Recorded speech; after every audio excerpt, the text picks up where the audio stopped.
Everyone, welcome to beginners bank. तो जैसा कि मैंने आप सभी से कहा था कि हम कॉम्पिटिटिव एग्जाम के लिए एक एक सब्जेक्ट्स को स्टार्ट करने वाले हैं, वो भी लेक्चर वाइज। यानी अभी तक मैंने आपको कई बार पढ़ाया है, ईपीएफओ के लिए पढ़ाया, बैंकिंग के लिए पढ़ाया, बट हमेशा हम नोट्स के माध्यम से यानी बैक से पढ़ते रहे। बट अब हम सामने पढ़ेंगे और बहुत अच्छे से समझने की कोशिश करेंगे, क्योंकि जब आप कोई भी चीज़ बोर्ड में पढ़ते हैं तो वो चीज़ें बहुत अच्छे से समझ में आती।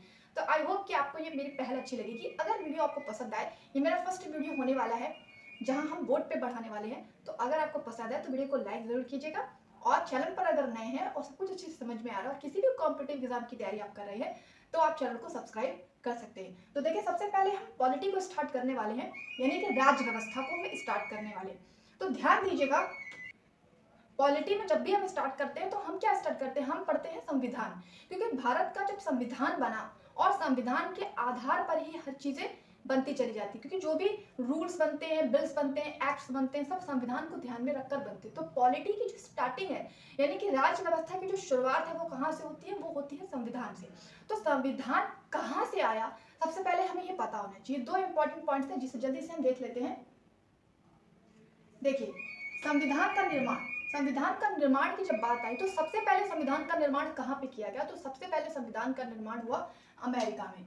तो अमेरिका में सबसे पहले संविधान का निर्माण हुआ, और अमेरिका में संविधान का निर्माण हुआ 1787 यानी 1787 में।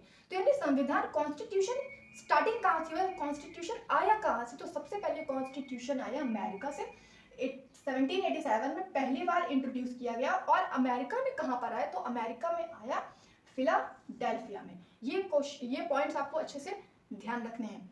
इसके बाद सबसे पहले संविधान सभा का विचार। अब देखिए, संविधान का तो हो गया कि संविधान सबसे पहले अमेरिका में आया, लेकिन संविधान सभा होनी चाहिए और संविधान सभा में मेंबर्स होने चाहिए, उनका चुनाव होना चाहिए। तो ये संविधान सभा का विचार किसी के मन में आया होगा सबसे पहले। तो संविधान सभा का विचार सबसे पहले किसके मन में आया, तो संविधान सभा का विचार सबसे पहले आया हेनरी मैन के मन में। और हेनरी मैन कहाँ के हैं, इंग्लैंड के। तो संविधान सभा का विचार सबसे पहले इंग्लैंड में आया था, और संविधान सभा होनी चाहिए, उसका निर्माण होना चाहिए, ये सबसे पहले अमेरिका में आया था। तो अमेरिका में कहाँ पे आया था, फिलाडेल्फिया में। और विचार सबसे पहले किस व्यक्ति के मन में आया संविधान सभा का, तो वो है हेनरी मैन। हेनरी मैन के मन में सबसे पहले ये विचार आया। अब ये संविधान के बारे में सिर्फ दो इंपॉर्टेंट फैक्ट्स हैं जो आपको पता होने चाहिए, क्योंकि छोटे छोटे एग्जाम्स होते हैं, जैसे एसएससी हो गया, रेलवे हो गया, डिफेंस हो गया, इसमें ये क्वेश्चन कभी कभी पूछा जाता है। लेकिन अब हम बात करेंगे कि भारत की संविधान सभा, क्योंकि यहाँ से ही सारा का सारा जो हमारी पॉलिटी है स्टार्ट होती है। तो संविधान सभा भारत में होनी चाहिए, ये सबसे पहले कहाँ पे आया, तो सबसे पहले बाल गंगाधर तिलक के मन में ये विचार आया 1895 में। कहाँ पर इस प्रस्ताव को सबसे पहले पेश किया, तो इन्होंने सबसे पहले पेश किया स्वराज विधेयक पेश करते समय। यानी कि जब बाल गंगाधर तिलक स्वराज विधेयक, सेल्फ डिक्लेरेशन को बता रहे थे, तभी उन्होंने संविधान सभा की मांग को भी रखा। और 1895 में बाल गंगाधर तिलक के संविधान सभा के विचार को रखने के बाद 1922 में महात्मा गांधी ने भी यंग इंडिया के माध्यम से संविधान सभा की बात रखी। इसके बाद 1934 में एम.एन. रॉय ने संविधान सभा की मांग को रखा औपचारिक रूप से। तो ये इंपॉर्टेंट है, क्वेश्चन ध्यान रखिएगा, कि कई एग्जाम्स में ये पूछा जा चुका है कि जो संविधान सभा की औपचारिक मांग है, यानी कि official demand of Indian constitution, कहां पर किया गया, किसने किया, तो सबसे पहले एम.एन. रॉय ने किया 1934 में। और जब संविधान सभा की चर्चा हो रही थी उसी दौरान उन्होंने ये किया था। और इसी के बाद 1938 में कांग्रेस की कार्यकारिणी समिति की ओर से अनौपचारिक रूप से संविधान सभा की मांग किसने की, जवाहरलाल नेहरू ने। तो जवाहरलाल नेहरू ने अनौपचारिक रूप से संविधान सभा की मांग की थी। ध्यान रखिएगा, अगर अनऑफिशियल डिमांड पूछी जाए कि संविधान सभा की अनऑफिशियल डिमांड सबसे पहले किसने की, अनऑफिशियल यानी अनौपचारिक, तो जवाहरलाल नेहरू ने, और औपचारिक यानी ऑफिशियल डिमांड सबसे पहले किसने की, तो एम.एन. रॉय ने। तो ये आपको संविधान सभा के इंपॉर्टेंट पॉइंट्स हैं जो पता होने चाहिए। अब हम बात करेंगे कि संविधान सभा का गठन कैसे हुआ। तो संविधान सभा का जब गठन हुआ, अब डिसाइड हो गया कि संविधान सभा होनी चाहिए, तो अब बनेगी। तो जब संविधान सभा का गठन हुआ, तो गठन होने के लिए एक कुछ सिस्टम होना चाहिए कि किस प्रकार संविधान सभा बनेगी, किस प्रकार उसमें मेंबर्स होने चाहिए, लोग होने चाहिए। तो उसमें ये डिसाइड हुआ कि संविधान सभा में अप्रत्यक्ष निर्वाचन होगा। अब ये उस समय की बात है जब ब्रिटिश शासन था, ऑलमोस्ट था, मतलब जाने की अवस्था में था, बट था भी। तो अप्रत्यक्ष निर्वाचन की बात की गई कि प्रत्यक्ष नहीं होंगे, यानी डायरेक्ट इलेक्शंस नहीं होंगे, हम इनडायरेक्ट इलेक्शंस करवाएंगे, एंड इनडायरेक्ट इलेक्शन के माध्यम से संविधान सभा का गठन किया जाएगा। और इसमें डिसाइड हुआ कि 10 लाख पर एक सीट का निर्धारण होगा, यानी 10 लाख लोगों पर एक सीट का निर्धारण किया जाएगा। और टोटल कितनी सीट थे उस टाइम पे, तो टोटल थी 389 सीट्स। 389 सीट थी जब संविधान सभा का गठन पहली बार हो रहा था। तो संविधान सभा के बारे में इतनी इन्फॉर्मेशन आई होप कि आपको अच्छे से समझ में आ गई। चलिए आगे देखते हैं। हाँ, तो 389 सीट में 292 सीटें मिली ब्रिटिश को और 93 सीटें प्रोविंशियल सीट थी। देखिए ब्रिटिश समय, मैंने समय कहा था आपसे कि उस समय ब्रिटिश पूरी तरह से गए नहीं थे, यानी कुछ वो थे, तो वो भी फिर कॉन्स्टिट्यूशन में हिस्सा लेंगे।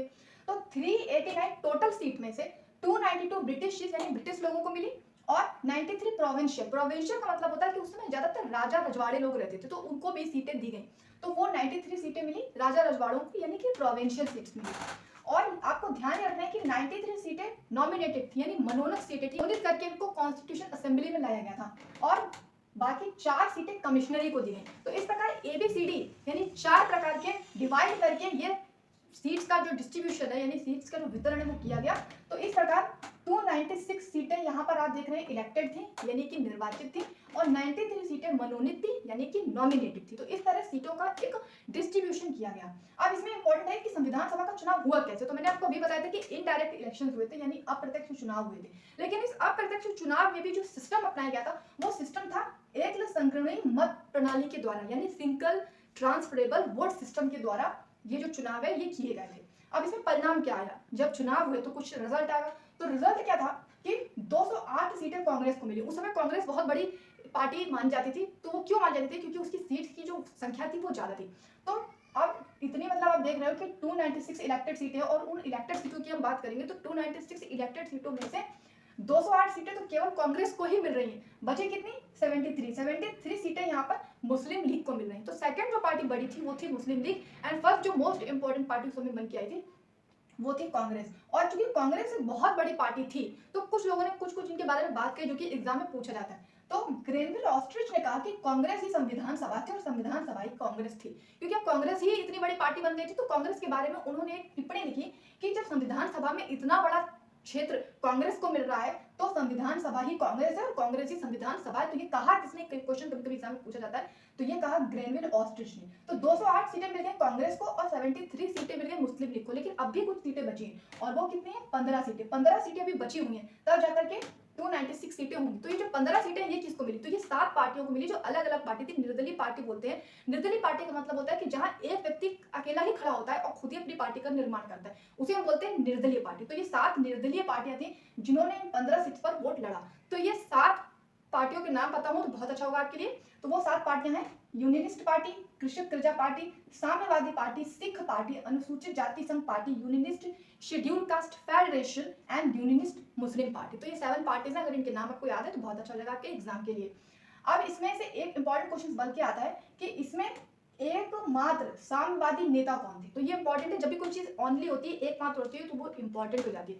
तो एकमात्र साम्यवादी नेता थे सोमनाथ लाहिड़ी, ये आपको ध्यान रखना है। इसी प्रकार एकमात्र आंग्ल भारतीय, क्योंकि एंग्लो इंडियन का मतलब होता है जो अंग्रेज भी है और भारतीय भी है, उन दोनों का मिक्स है, उसको बोलते हैं एंग्लो इंडियन, यानी कि आंग्ल भारतीय। तो ओनली एंग्लो इंडियन कौन थे, फ्रैंक एंथोनी, जो कि इन पार्टियों में से निकले थे।